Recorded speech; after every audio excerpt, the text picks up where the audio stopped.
कबीर साहब जी की वाणी है, राज तजना सहज है, सहज तेरी आका ने, और मान बढ़ाई ईर्षा दुर्लभ तजना ये।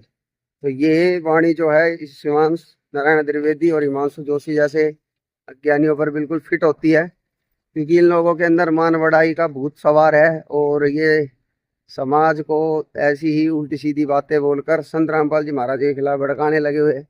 लेकिन जो समझदार लोग हैं, जो पढ़े लिखे हैं, जो वास्तव में परमात्मा की चाह रखते हैं, वो संत रामपाल जी महाराज जी की पुस्तकों में जो कुछ भी लिखा है वो सबसे पहले अपने ग्रंथों से मिलान करते हैं, उसके बाद वो निर्णय लेते हैं। इन बेवकूफ़ों की तरह नहीं, जो अहंकार में डूबकर समाज का अहित करने में लगे हुए हैं। वहीं संत रामपाल जी महाराज जी समाज के हित के लिए निरंतर प्रयास में है और समाज का हित कर भी रहे हैं, लेकिन फिर भी ऐसे अज्ञानी अपनी अज्ञानता से बाज नहीं आ रहे। साल में पूरे 6 समागम किए जाते हैं और हर समागम में आध्यात्मिक प्रदर्शनी हर समागम में आध्यात्मिक प्रदर्शनी लगाई जाती है। और वो इसलिए ही लगाई जाती है कि जो भाई है जगत के, उनको जो भी शंका होती है उनकी शंकाओं का समाधान किया जाता है आध्यात्मिक प्रदर्शनी में।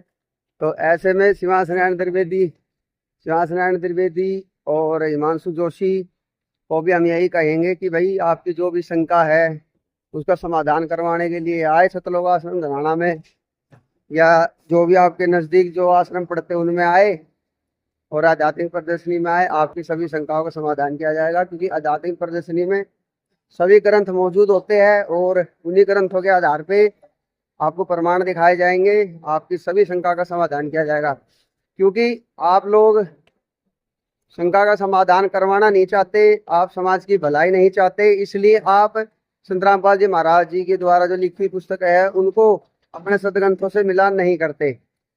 फिर जब आपका बस नहीं चलता तो जो आप कर सकते हो और वो क्या है, वो गुंडागर्दी है। फिर जब वहां से भी आपका बस नहीं चल पा रहा, फिर आप कानून का सहारा लेते हो। लेकिन आपको ये नहीं पता कि उन पुस्तकों में जो कुछ भी लिखा है वो सभी हमारे ग्रंथों से लिखा है, और जितनी भी बातें जो तुम्हें अश्लील नजर आती है वो सारी बातें ऑलरेडी तुम्हारे ही ग्रंथों में, हमारे हिंदू धर्म ग्रंथों में लिखी हुई है। ठीक है। और आप केस करोगे, चौड़े हो गए कि भाई हमने केस कर दिया, तो जब फॉर एग्जाम्पल ये चीजें कोर्ट तक भी पहुंच गई और जब वहां प्रमाण मांगे जाएंगे और जब वहां कोर्ट के सामने प्रमाण दिखाए जाएंगे तो तुम्हारी डबल बेइज्जती होगी। तो समझदारी इसी में ही है कि आप ग्रंथों को पढ़ो, समझो और मिलान करो। और फिर भी आप नहीं समझना चाहते अपने अहंकारवश, जैसे कि कबीर साहब जी की वाणी है कि राज तजना सहज है, सहज तेरी आका ने, और मान बढ़ाई ईर्षा दुर्लभ तजना ये। तो अगर ये मान बढ़ाई और हिसाब से नहीं छूट रही है तो आपसे हाथ जोड़ के निवेदन है कि कृपया समाज का भला होने दे, क्योंकि आज लाखों करोड़ों लोग संत रामपाल जी महाराज जी से जुड़ के अपना जीवन सुधार कर रहे हैं। एक से एक जो होटे कर्म करते थे वो भी आज संत रामपाल जी महाराज जी की शरण में जुड़कर उनका ज्ञान समझकर भक्ति पर लग गए और एक अच्छे इंसान की तरह समाज में पेश आ रहे हैं। ठीक है। तो कम से कम उन भाइयों का भला होने दो भाई, अगर और तुम कुछ नहीं कर सकते तो। कुछ मेरे भाई शिवांश नारायण द्विवेदी को बहुत ही बड़ा विद्वान समझ बैठे हैं, अज्ञानवश या भूलवश। अब आपने उसकी पिछली एक वीडियो देखी होगी जिसमें उसने संतोष का अर्थ बहुत ही गलत पेश करने की कोशिश करी। फिर उसको प्रमाण भी बताए गए, दिखाए गए, बहुत सी बातें समझाई गई। ठीक है। और जो समझदार लोग हैं वो भी समझ ही गए होंगे कि संतोष का अर्थ जो है वो हर परिस्थिति के अनुसार अलग अलग होता है। लेकिन मूर्खानंद जो है, ये शिवांश नारायण द्विवेदी, इसको लगता है कि जो मैं कहूँगा वही सच है, बाकी तो जनता मूर्ख है। जैसे कि ये पंडित, ये ब्राह्मण, कर्मकांडी ब्राह्मणों की मैं यहाँ बात कर रहा हूँ।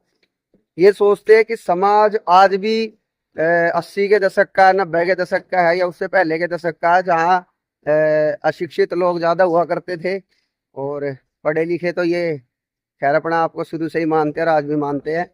तो इनको यही लगता था कि भाई आज भी समाज जो है ना अशिक्षित है, जबकि आज हमारा समाज जो है, आज जो समय चल रहा है वो एआई का चल गया।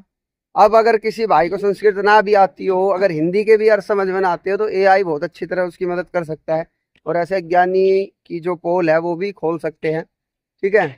तो अब जो भाई सोच रहे हैं शिवांश नारायण त्रिवेदी बहुत बड़ा विद्वान है, तो उनको बताना चाहेंगे, अभी कल परसों भी हमने उसकी एक वीडियो देखी, संत रामपाल जी महाराज की गरिमा गीता में लोक संग्रह का अर्थ है लोगों के समूह को इकट्ठा करना। ठीक है, सिंपल सा शब्द है ये, और अगर आपको समझ में ना आए तो आप एआई करके भी देख सकते हो कि लोक संग्रह का क्या क्या अर्थ होता है। तो इस मूर्ख इंसान की मूर्खता आपके सामने आ जाएगी। तो यहीं से आप अंदाजा लगा सकते हो कि इसको कितना ज्ञान है। इसको संस्कृत का भी ज्ञान नहीं है, इसको हिंदी तक का भी ज्ञान नहीं है। ठीक है, हिंदी तक ये ढंग से समझ नहीं पा रहा कि वहाँ जो लिखा है मतलब उस लिखी हुई बात का असल में अर्थ क्या है। ठीक है, और अगर ये अर्थ समझ भी रहा होगा तो भी ये जानबूझ के नहीं कह सकता इस बात को, क्योंकि अगर ये एक्सेप्ट करेगा इन चीज़ों को तो कहीं ना कहीं यही मूर्ख साबित होगा।